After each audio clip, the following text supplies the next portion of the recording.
Hey, what's up everybody? This is Muth24, and today I'm going to take a look at the Avengers Rage of Ultron Marvel original graphic novel.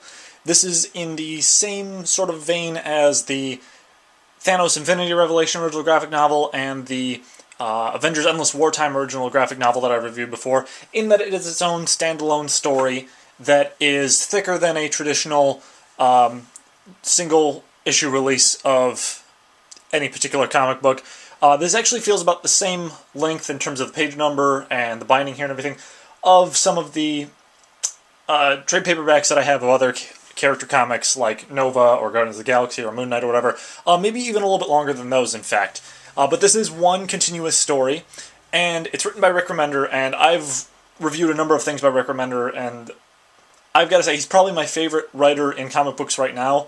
I think everything I've read of his has been really good.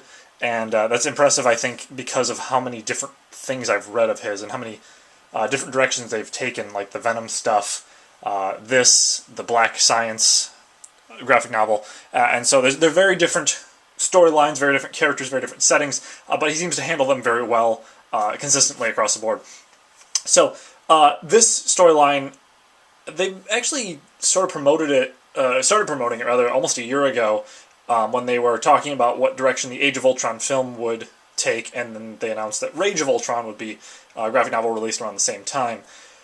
The whole story with this is that it starts off in the olden days, the sort of the golden era of superheroes, or it seems to be around then. It's a little ways back. Older team of Avengers, and I'll actually flip through this and kind of show you what teams we're working with here.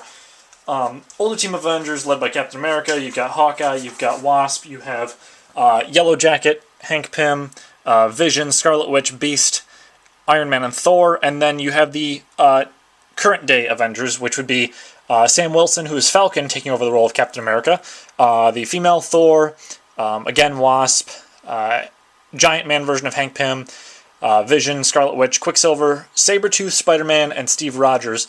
And the nice thing about this is that I don't know a whole lot about the some of the new school Avengers members in here.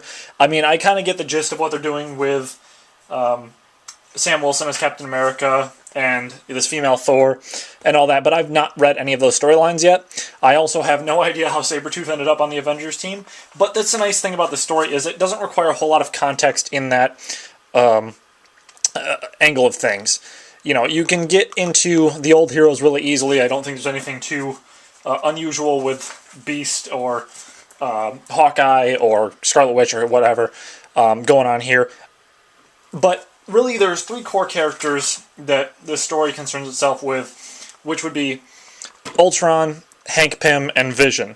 And obviously, Ultron is the main villain of the story, the one that Hank Pym is always wrestling with, one of the, I think, most important Marvel villains there's ever been, and certainly one of my favorites, now that I've read a bunch of Ultron-related storylines. But with the earlier days of the Avengers, the old Avengers team there's sort of this idea of Hank Pym feels sad for Ultron.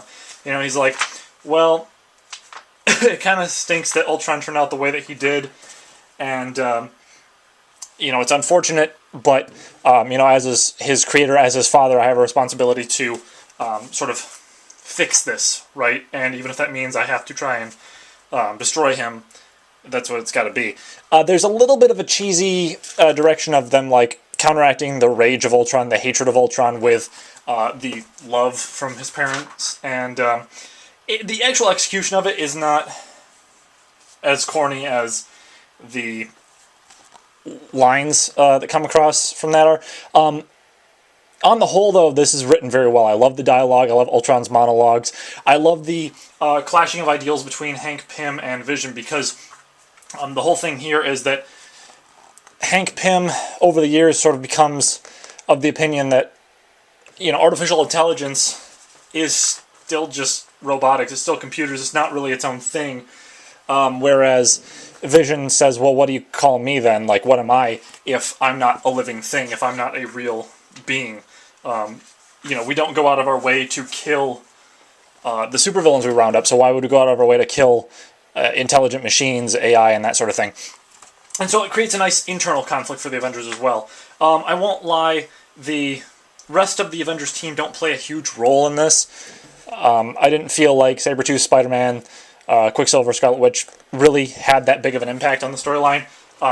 Star Fox does to a little bit greater degree because he comes warning them that,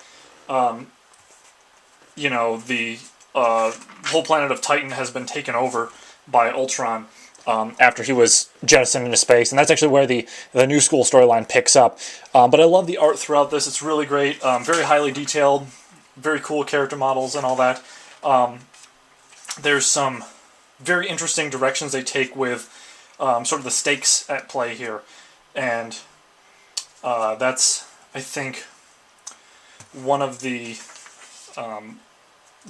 best defining characteristics about this storyline is the fact that the consequences are very real. There's a very big gamble going on here.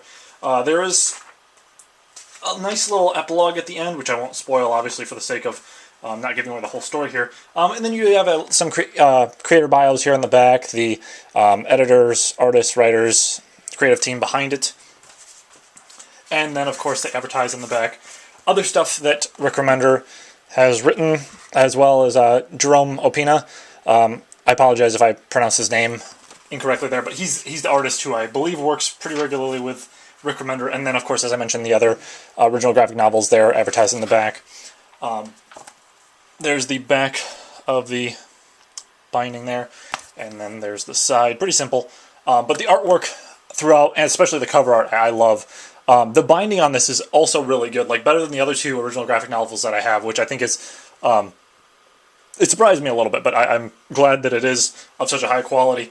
The MSRP on the back there is like $25, which I won't lie, even though this is hardcover and it's really bound very well, and the art is done and the writing is done very well, seems a little expensive to me. I didn't pay that much for it. I'm sure you can get it cheaper on different websites or even in stores and stuff. But I would definitely recommend this if you want a story that's kind of easy to jump into, if you have not read much of Ultron, or if you are a longtime Ultron fan.